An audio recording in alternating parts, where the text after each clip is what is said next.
Subscribe कीजिए हमारी channel को और इस बेल पर क्लिक करें हमारी वीडियो सबसे पहले देखने के लिए। Presented by Riya Films. Presented by Riya Films. Presented by Riya Films. Music by DK Divana. DK Divana. DK Divana.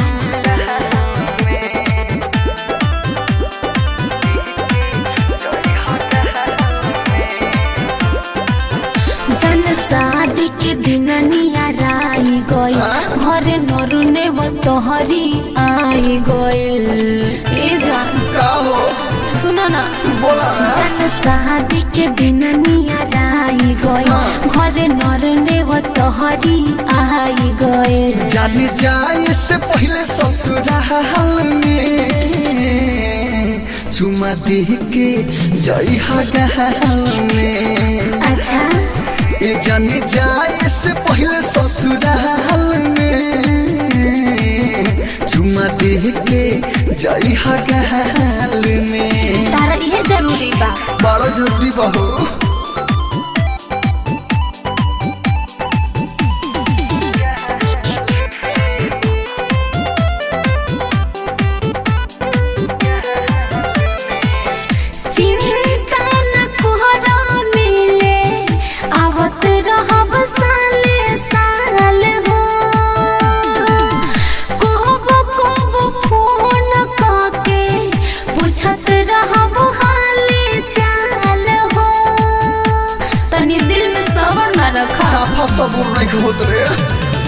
कि तू ही बता जानू तोहरा बिना कैसे जियब हो। टेंशन मत लेना, दिलवा के हाल बोला के करा से हम कहब। हम बानी ना जनी मुहावा फुलाई के रूठा हो, जनी बैठा खहराई के उठा हो।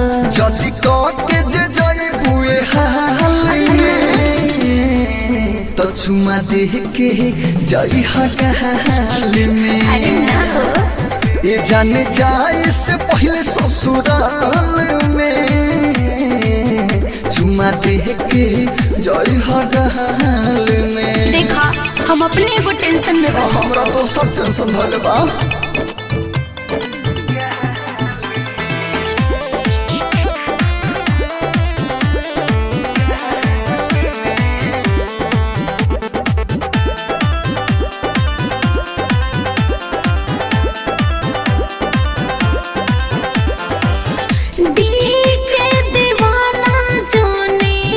भीतर करी हरंग फील हो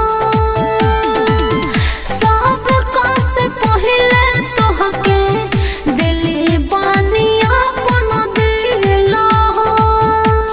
बात बुझा तनु हर का बुझी हो, का बुझला हो कि सुना ये परभा तोहरा बिना हमें मर जाइब हो। अरे ऐसा मत बोलो ना, कि सदिए के दिन तोहरा जान कुछ कह जाइब। अरे ऐसा नहीं करो, जदी देख ली है राइटर सुरेश हो जानू हो ही जाई तोहरा पकेस हो। के सब भोजपुरिया कहे पूरा हाल में। अरे ऐसा मत बोला, चुमा दे के जई हगाल में।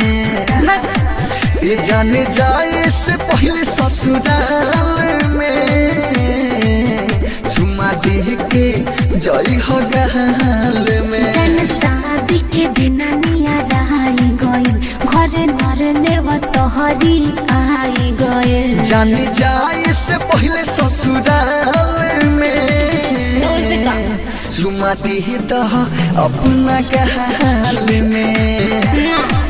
ये जाने जाए से पहले ससुराल में चुमा दे के जई हगाल में। अरे मजाक मत करो ना। अरे मजाक न इमरजेंसी बा।